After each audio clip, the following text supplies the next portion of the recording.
Mr Speaker. I call Brendan Burns.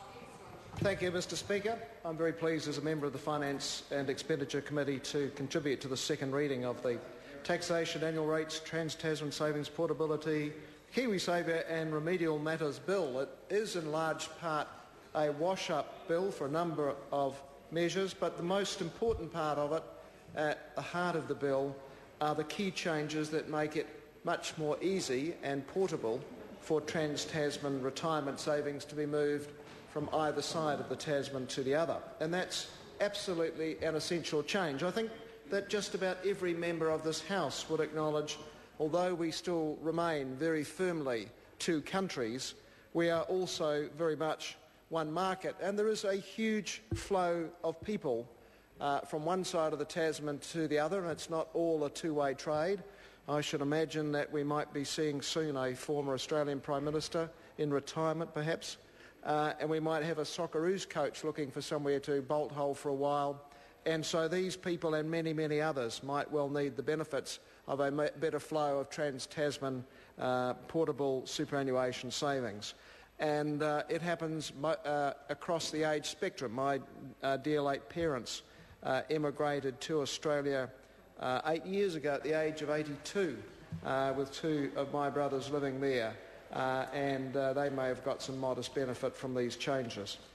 The Kiwisaver scheme was extraordinarily well designed by Michael Cullen, and I think there was probably input from the then Revenue Minister and current Revenue Minister Peter Dunn, and in fact that Kiwisaver regime did and still does allow New Zealanders to take their savings to Australia. But currently, and unfortunately, and the matter being addressed by this bill, is that those New Zealanders who live in Australia are not so able to move their savings back over here, should they wish, upon retirement, to return to the land of their birth. And when we are talking about sums estimated at Australian 13 billion, New Zealand $16.5 billion, amounts bigger than perhaps the health budget in this country, then we are talking very, very large amounts of money. And I think what that has the effect of doing is actually locking New Zealanders who might wish to return home for their final years into staying in Australia beyond perhaps the time when they would actually prefer to come home. So this is a very sensible and even essential set of changes to allow a better flow of Trans-Tasman savings from one side of the Tasman to the other. So it's a step forward in that respect. That said, we obviously also, when we look at the whole context of savings, do need to note that at the same time as the government assists with a step forward, it makes two steps backwards when we consider the broader view of superannuation. The first thing, of course, was the decision in last year's budget to suspend contributions to the New Zealand Superannuation Fund. And I note the comment from Finance and Expenditure Committee Chair Craig Foss just a speech or two ago, how it's not appropriate to borrow for savings. But of course that doesn't apply when the government wants to borrow to fund tax cuts, as it has done in this year's budget. That's a perfectly appropriate thing to do.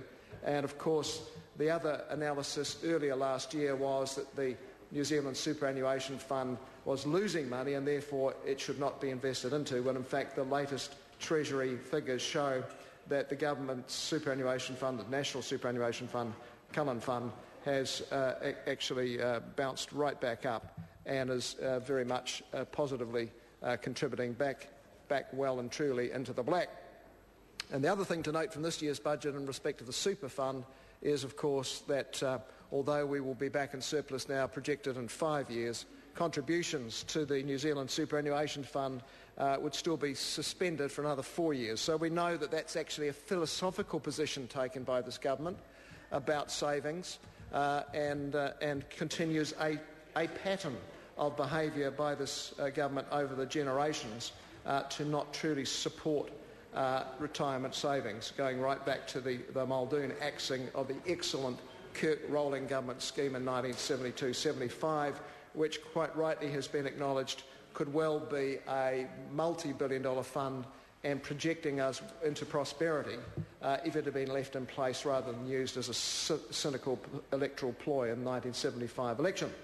But let's move back to the current period and look at the Kiwisaver, which of course has been subject to some amendments through this bill.